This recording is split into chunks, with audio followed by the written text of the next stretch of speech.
How to cut out an image or object in Illustrator. Hey everyone, welcome back to the channel.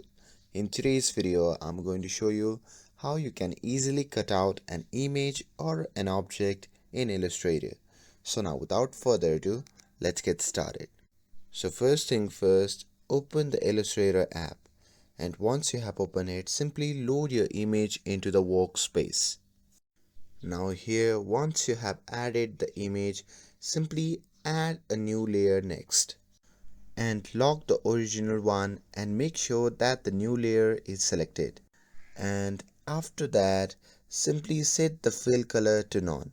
Now choose the pen tool and trace around the object you want to isolate.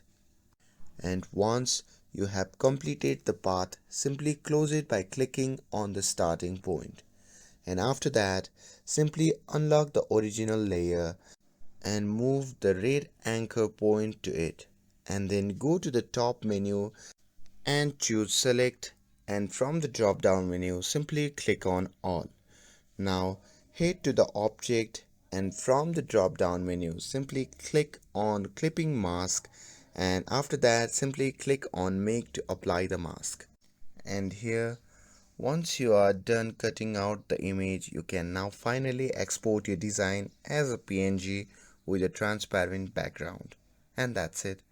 That's how you can cut out an image or an object in Illustrator.